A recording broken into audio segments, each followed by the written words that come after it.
Olá, amigos e amigas, amigas e amigos, bom dia, boa tarde, boa noite. Não sei que horário você está assistindo o nosso vídeo aqui na TV Curitibanos Online. E hoje eu vou entrevistar o historiador Aldair Guetin de Moraes, falando um pouquinho sobre a história de Curitibanos em comemoração a mais um aniversário do nosso município, né?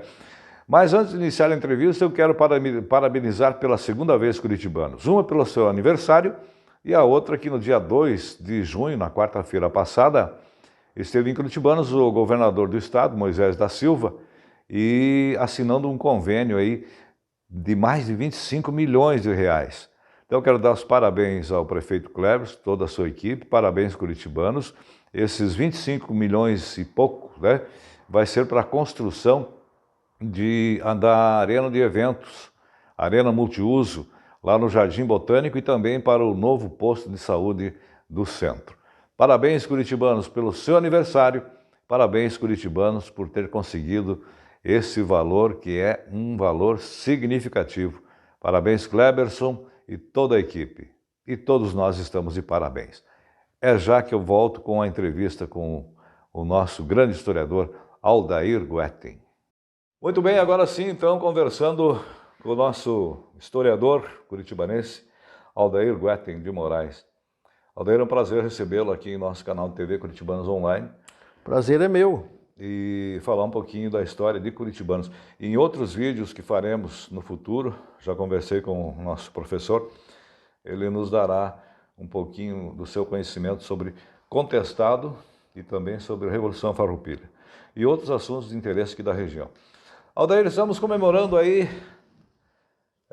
mais um aniversário do município. Mais um aniversário do município, parece ser, são 153 anos, 153. né? E uma coisa que eu queria esclarecer, porque eu vejo que existe um erro, dizem 150 anos de história. Sim. Nós temos mais de 300 anos de história. Os 150 anos é de emancipação política do município. Tá, você estava me falando, professor, que Curitibanos não teve uma fundação. Não teve uma fundação. Não tem uma data certa. Curitibanos foi consequência do caminho das tropas. Sim. Então é impossível você falar de Curitibanos, de como nasceu Curitibanos, sem falar do tropeirismo, do caminho das tropas. E do Rio Grande do Sul a São Paulo, é isso? Nós temos que começar lá no começo. Por que tinha esse caminho? O que passava por aqui? Sim. Você sabe que os espanhóis, pelo Tratado de Tordesilhas, eles não tinham o litoral do Brasil, de Laguna para cima. E eles descobriram a maior mina de prata até hoje. Foi a maior em Potosí, hoje Bolívia. E eles tinham que transportar essa prata para levar lá para a Espanha. E os portugueses não deixavam eles passar por aqui para levar para os portos. E era a única maneira, naquela época não existia avião. Então eles... E a mula é um animal bem mais forte do que o cavalo normal, do que o equino. Pela sua... ela é um animal híbrido. Ele não é um animal... praticamente não é um animal natural, ele é híbrido. O que seria esse híbrido? O híbrido, a mula não se reproduz entre si. Sim. A mula é um animal filho normalmente de uma égua com um jumento. Entendi. E ele tem os aprumos melhores, o casco menor, os aprumos são retos. O cavalo pisa, você pode notar que ele pisa, o casco fica para frente da canela. E a mula é reto. Então esses aprumos, ele favorece as grandes distâncias. Então as grandes distâncias sempre foram percorridas por mulas. E aí os espanhóis precisavam. E eles desenvolveram na região de Entre Rios, hoje Argentina, mais sediado ali em Córdoba, um criatório muito grande, mas era uma região muito grande, era todo o Entre Rios. Por quê? Porque a mula, o animal, todo o animal precisa de sal, principalmente bovinos, os equinos e os mulares também. E o sal era muito caro. Naquela época não se comprava, não era como hoje. E eles precisavam ter sal para essas mulas. E o barro na região de Entre Rios era salobo. Então eles optaram por criar ali. Mas eram milhões de mulas. E eles transportavam essa prata de Potosí até o Panamá. Eles atravessavam os Andes. Então os cavalos não aguentavam, o equino não aguentava. Então eles tinham que criar mula. E o que aconteceu? Durante anos eles fizeram isso, e quando foi, daqui a pouco a mina começou a esgotar, começou a acabar. E sobrou aquela barbaridade de animais. E São Paulo despontava como o maior produtor de café do mundo. Minas Gerais, um grande produtor de açúcar. Sim. E isso era necessário exportar. Mas como é que exportava? Aí surgiu a ideia de importar essas mulas, trazer da Argentina e levar para fazer esse transporte.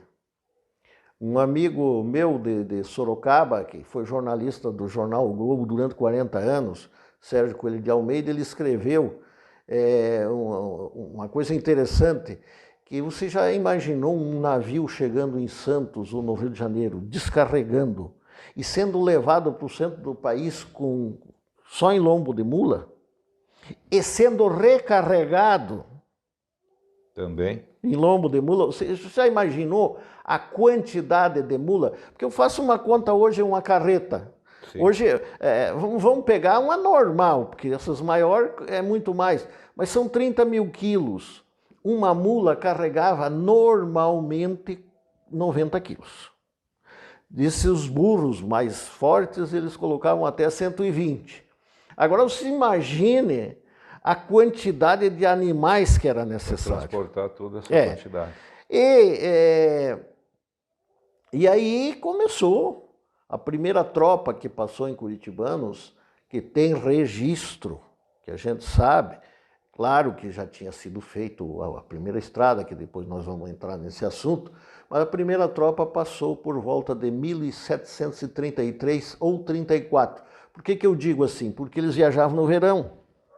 Só no verão? Não, eles procuravam evitar o inverno, o nosso inverno aqui do sul.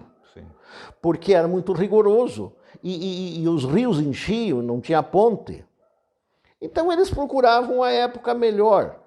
E ele saiu hoje Mostardas, do Rio Grande do Sul, em 1733.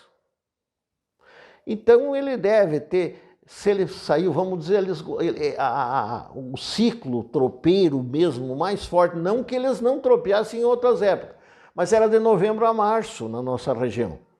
Eles queriam escapar do frio. Se ele saiu de lá em novembro, ele pode ter passado aqui no começo do ano, no fim do ano de 1733, o começo do ano de 1734. E essa primeira tropa ele levou era Vila Rica na época, hoje é Ouro Preto. Ele disse que foram 6 meses de viagem. E que eram 130 tropeiros e 3 mil animais. Sim. Então você veja, eu digo assim, sempre digo assim, nós temos que falar desses tropeiros porque eles foram praticamente os nossos fundadores, que não tem. Mas desses 130, tem o nome na história, Cristóvão Pereira de Abreu. Os outros 129 ficaram anônimos.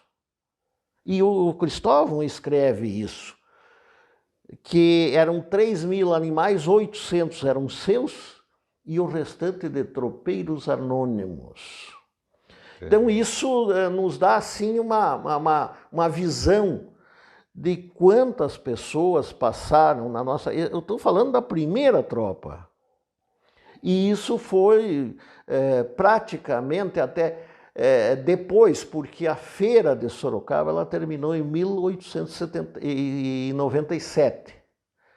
Mas continuou o ciclo de tropa até Itapetininga, até depois veio o trem, até Ponta Grossa eles levavam, depois levavam de trem, porque o que ocasionou o fim da feira? Já algumas estradas de ferro que conduziam a mercadoria e um surto de febre amarela em Ponta Grossa. Porque Ponta Grossa não, Sorocaba. Sim. Por quê? Porque Sorocaba, e eles não fizeram a feira em Sorocaba por acaso. A gente indo lá em Sorocaba pesquisar, a gente vê que eles já tinham uma visão muito grande das coisas. Sorocaba, no pátio da prefeitura de Sorocaba, quem for a Sorocaba, procure ir na prefeitura de Sorocaba. Inclusive a prefeitura de Sorocaba tem o nome de Palácio do Tropeiro. E no pátio passa o meridiano de Capricórnio. Quer dizer, Sorocaba. Sorocaba. Então, dali para baixo é considerado subtropical. Dali para cima é o país tropical. Então, os tropeiros que vinham de Minas Gerais, de Goiás, até do Nordeste, comprar mula, eles não precisavam enfrentar o frio do inverno. Do Sul. Do Sul. E os do Sul também não precisavam enfrentar o calorão para levar. Era uma divisão e foi muito bem feita. E é muito importante, era muito importante, o Barão dos Campos Gerais, que era da Lapa, ele foi considerado o homem mais rico do Brasil na época, e ele era tropeiro. O Rafael Tobias de Aguiar, 2 vezes governador do estado de São Paulo, era tropeiro. Então você veja a influência do tropeirismo que tinha naquela época. Então não é só o tropeiro. Esses aparecem, mas quantos mil tropeiros anônimos passaram por aqui, né? Então, eu preciso fazer um intervalozinho aqui para falar dos nossos patrocinadores que nos permitem manter o nosso canal. Aí você, no próximo bloco, vai me responder se Curitibanos tem 153 anos ou teria mais de 300. É já que nós voltamos. Falando então das empresas que nos apoiam, que nos dão seu patrocínio para manter nosso canal no ar. Uniflora, fabricando pallets para o mundo. Engenharque pré-moldados, qualidade, preço e segurança em tudo que constrói. Casa da Televisão de Jair Rosa, vem que aqui dá negócio. E Unimed, fique tranquilo, curitibanos, porque aqui tem Unimed. Pois então, professor, como havíamos anunciado, Curitibanos teria mais de 153 anos, se for dessa forma, né, que foi desde os primeiros tropeiros que passaram por aqui. Vamos pegar cronologicamente. Eu estudei na aula que o nome Curitibanos vinha dos tropeiros de Curitiba. E aí eu fui pesquisar e vi que não é bem assim. Veja bem, eu falei que os primeiros tropeiros passaram por aqui entre 1733 e 34. E eu encontrei num lugar chamado Curitibanos um documento de 1679. Um lugar chamado Curitibanos. Um lugar chamado Curitibanos. Aqui na região? Veja bem, depois a gente vai chegar lá. Os bandeirantes de Curitiba, e aí muita gente me questiona, mas Bandeirantes não era de São Paulo? Acontece que o Paraná é de 1853. Era aqui em Curitiba, nos Lages, e toda a região, até 1820, era a província de São Paulo. Santa Catarina era o mais ao litoral. Então, os bandeirantes de Curitiba, comandado por Guilherme Dias Cortes, passaram por aqui, fazendo um levantamento, porque eles acreditavam que aqui tinha minério, e eles fizeram o que eles chamavam de carta geográfica. Seria o quê? Um mapa descrito, porque eles não tinham quem desenhasse o mapa. Então eles descreviam minuciosamente o lugar onde eles passavam. E provavelmente eles davam alguns nomes, e provavelmente, como eles eram de Curitiba o gentílico de Curitiba é chamado de curitibano, Sim. eles provavelmente uma auto-homenagem. Eles deram o nome de Os Curitibanos. E esse local, até a passagem do Francisco de Souza e Farias, ficou só, não se sabia direito. Eles deram o nome ao local. Outra coisa, Curitiba quer dizer muitos, bastante diversidade de pinheiros. Araucária. Aqui também tinha. Então as coisas são mais ou menos parecidas. E aí, como aqui era estado, província de São Paulo, às vezes a gente pode se enganar porque até província estado é mais tarde. O governo do estado de São Paulo mandou fazer uma estrada que iniciaria em Araranguá, hoje Araranguá, no estado de Santa Catarina, e subia a serra para levar até Curitiba. E determinou ao sargento-mor de cavalaria Francisco de Souza e Faria que comandasse essa estrada.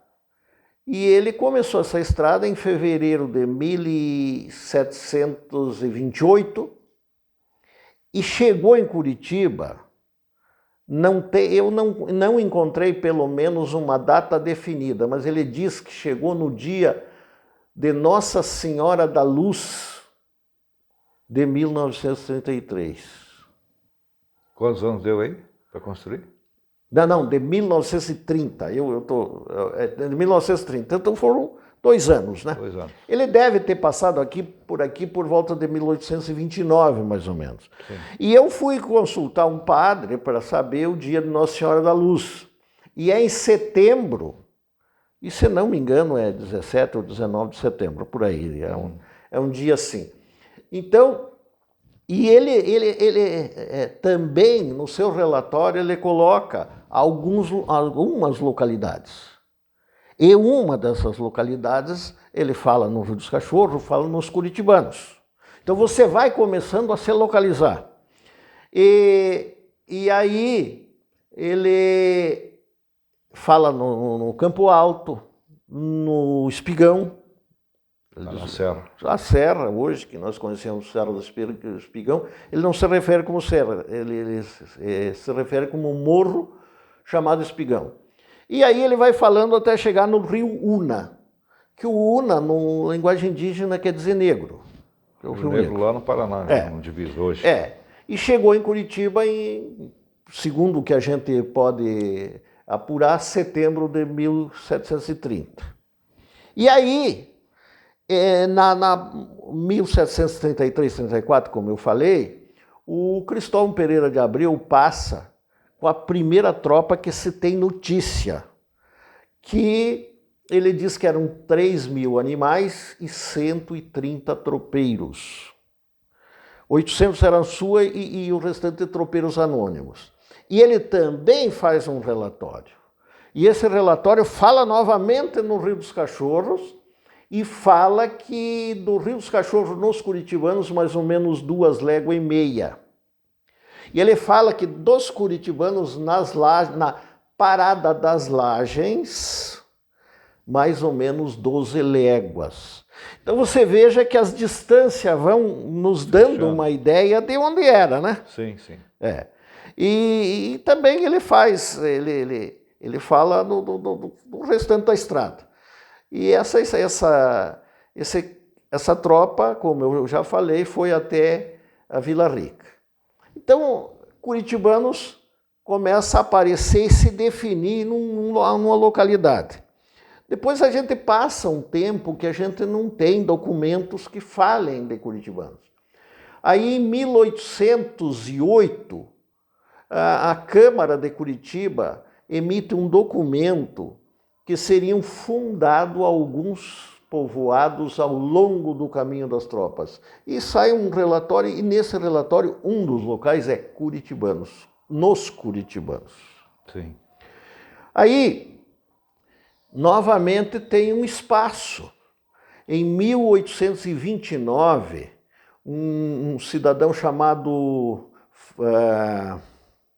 José Ferreira Bueno, ele faz um ofício para a Câmara de Lages pedindo para um padre para catequizar índios no novo povoado dos curitibanos. Então você veja bem, em 1808 seria fundado. 1829 já tem o povoado. Ele se refere ao novo povoado dos curitibanos, que ele diz 29 índios que se apresentaram a ele,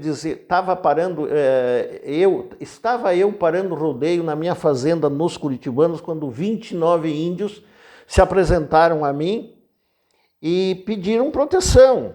Os índios estavam sofrendo e tinha uma índia que falava em português, então, e ele dá inclusive o nome dos índios. Existe o documento, está numa cartilha que eu publiquei chamado Fatos Importantes da História de Curitiba. Esses índios seriam da tribo Coroados? Os índios seriam guaranis. Guaranis. Porque existe assim eu tenho a impressão que os coroados aqui eram muito passageiros. Você sabe que, se não me engano, Nova Prata, no Rio Grande do Sul, tem uma rádio chamada Coroados. Uhum. E os índios coroados eram mais daquela região. Aqui era a tribo Guarani e tinha na serra tinha a tribo Caingangue, Xoclém. Aqui, mas era da nação Guarani, mas tribo Caingangue. E os Xoclém, que eram os índios mais agressivos, vamos dizer assim, que moravam na serra. Então, aí, a gente já tem, em 1829, curitibanos um povoado. E nessa data, professor, não era prefeito na época, era superintendente, mas o superintendente era no caso, prefeito, juiz, delegado, era meio que tudo? Já nós chegamos lá. Então, se veja bem, aí veio com a comitiva de Correia Pinto, que isso era bem antes, veio um cidadão chamado Antônio José Pereira. E ele fundou uma fazenda aqui na região e deu o nome de Fazenda dos Curitibanos.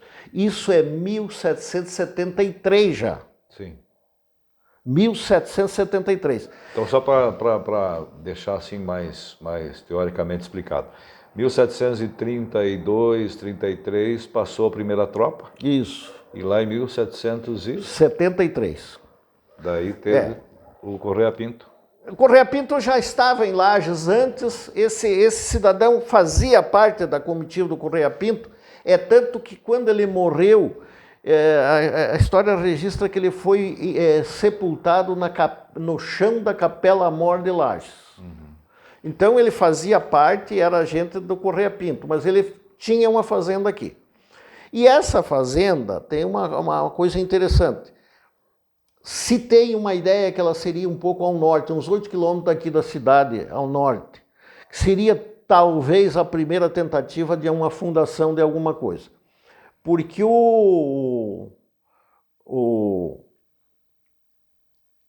essa fazenda foi atacada pelos índios e mataram 5 pessoas. E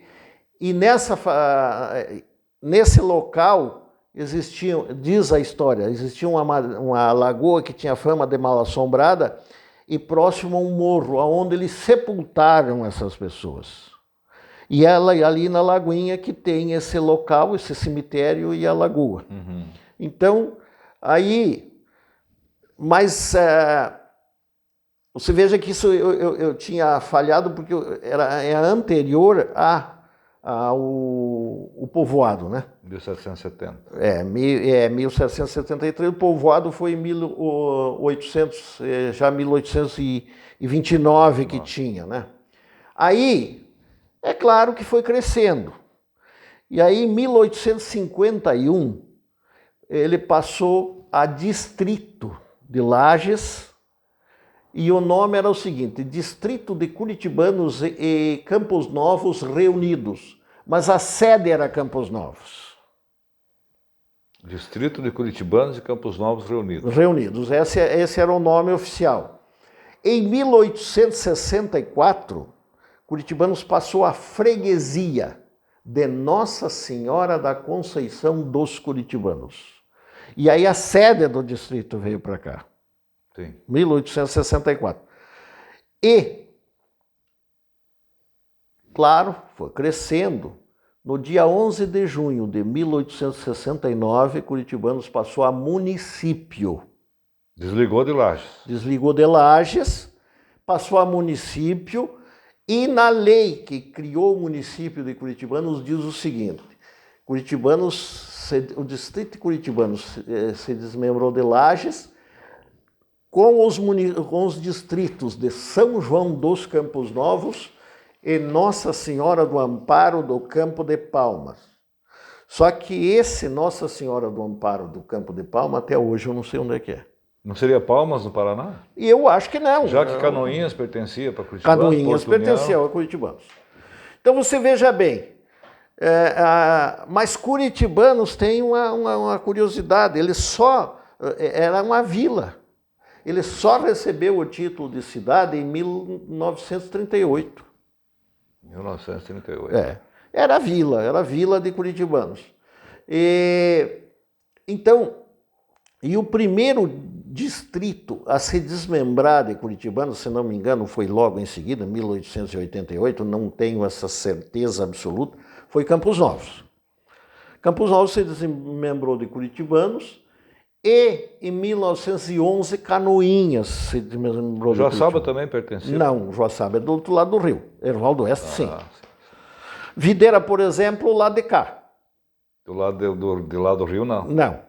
Caçador tem uma ponte coberta ali, bem no centro. Sim, tem. Do lado de cada ponte era Curitibanos, do lado de lá não era. Uhum. Então, porque o Paraná foi emancipado em 1853. E aí o Paraná queria chegar ou no Rio... o Paraná teve a intenção de chegar até o Rio Marombas, em certas épocas. E eram 48 mil quilômetros quadrados de território que foi depois conhecido como o território do contestado, que não é a guerra do contestado, é outra coisa. É outra coisa. O pessoal confunde muito. E que seria o sudoeste do Paraná e essa região que eles queriam aqui de Santa Catarina. Isso sem antes não ter uma encrenca também com a Argentina, porque a Argentina queria um pedaço de Santa Catarina e do Paraná também, que é outra história. Então, aí, Curitibanos foram municípios, foram se desmembrando de Curitibanos e hoje são 31 municípios do antigo território de Curitibanos. Alguns parcial, como é o caso de Videira, Rio das Antas, Caçador. Conforme o Rio do Peixe. Conforme o Rio do Peixe. Do lado de lá não é, do lado de cá era. Então, para mais ou menos, Curitibanos, a história de Curitibanos escrita começa em 1679. Então não são 153 anos. 153 anos é de emancipação política. E quem foi? Isso é bom não só para as crianças, esse nosso tema histórico aqui. E como eu disse, nós vamos fazer outras entrevistas com o professor, falando de outros assuntos também, que tem muito adulto que não sabe 1% da nossa história, né? E é importante a gente divulgar isso. Quem foi, então, assim, professor, o primeiro prefeito, superintendente, juiz, que mandava em tudo aqui? Os vereadores de Curitibanos, eles eram vereadores eleitos pelo distrito, mas exerciam em Lages, no município de Lages. Tá, mas elegia vereador e não elegia prefeito? Não tinha prefeito. Não tinha? Era vereador. Só vereador. Você veja bem, até Ponte Alta e São Cristóvão se emancipar, eles tinham vereador na Câmara de Curitibanos. Que atuava aqui, exatamente. Era mais ou menos assim. E você veja bem que os vereadores de Curitibanos se deslocavam a cavalo. Para ir em Lages. Na reunião da Câmara. Sim. E um dos vereadores, e era um líder político aqui na região, era o coronel Teodoro Ferreira de Souza. E ele foi nomeado superintendente municipal. Sim, aqui de Curitibanos. Aqui de Curitibanos. E quando a Câmara se instalou oficialmente, porque tem um detalhe, Curitibanos passou a município em 1869, mas só foi instalado oficialmente em 1973. 1900 ou 1800? 1800. 1973 foi comemorado 100 anos. os 100 anos, que deveria ser em 69, foi em 73. Por quê? Porque passou, a comemoração não foi feita em 69, e aí um novo prefeito assumiu e quis comemorar, e comemorou em 73, que foi o Onofre, né? Que assumiu e comemorou. É uma grande festa, inclusive esteve presente nessa festa a então Miss Brasil Vera Fischer. Vera Fischer. É. E Curitibanos, evidentemente, passou por muito problema, a Guerra do Contestado, a Revolução Farroupilha, que foi passageira, mas passou por aqui, a Revolução Federalista, e muitos entraves no nosso desenvolvimento, mas também nós tivemos alguns desenvolvimento rápido, como foi a época da madeira. Madeira. É. Bom, Adair, se a gente fosse ficar conversando aqui, nós vamos fazer um vídeo de 2, 3 horas, mas daí fica muito maçante. Eu deixo aqui o nosso canal à sua disposição, agradeço muito por esse esclarecimento e quero deixar o convite para nós aprender contigo sobre outros fatos ocorridos em Curitibano. Só completando, Fique então à vontade. o coronel Teodoro Ferreira de Souza, ele assumindo, sendo superintendente e sendo o presidente, ele se elegeu presidente da Câmara e ele era também juiz municipal. Então ele exercia os 3 cargos mais importantes, porque convém dizer que a separação dos poderes ela se deu com a primeira Constituição Republicana, 1891. Antes, quem tinha o poder mesmo era o Legislativo. O Legislativo é que mandava. Então ele sendo presidente da Câmara já tinha poder, aí ele era superintendente e era juiz. E a mudança de superintendente para prefeito, ela ocorreu em 1928. Já no século passado. Já tinha a virada do século. Então, aí passou a se chamar prefeito e o prédio prefeitura. É tanto que o museu, hoje, onde tem o museu, ele tem uma placa de inauguração em 1929, já como prefeitura. Ali no antigo museu foi a primeira prefeitura? Não, a primeira foi queimada. Mas onde que era a primeira prefeitura? Era naquela região ali, segundo região da Igreja Matriz? Naquela região ali, segundo alguns levantamentos. Eu não tenho preciso. Teve um cidadão que um dia ele me disse o seguinte, a prefeitura que foi queimada era aqui, mas aonde está a rua? Aquela rua lateral. Em frente ao antigo Clube 7. Mais para cima. Então você veja que tem muita coisa que a gente não tem assim escrito, mesmo porque em 26 de setembro de 1914 a nossa cidade foi invadida e queimada. E queimaram o cartório, queimaram todos os documentos, queimaram a prefeitura. Então... Aí já seria uma parte do contestado. Aí seria. Então... a gente perdeu muito documento, mas a gente foi atrás, o que pôde conseguir, a gente conseguiu, e conseguiu alguma coisa. Né? Beleza. Deixo nosso canal à sua disposição. Muito obrigado pela atenção. E sempre que estiver disponível, nós vamos fazer. Estou sempre disponível. Vamos contar mais história de curitibanos. Esse é só o primeiro de vários que virão, né? Muito obrigado, professor. Obrigado. Agradeço também a vocês que nos assistiram e até o próximo vídeo. Tchau, gente!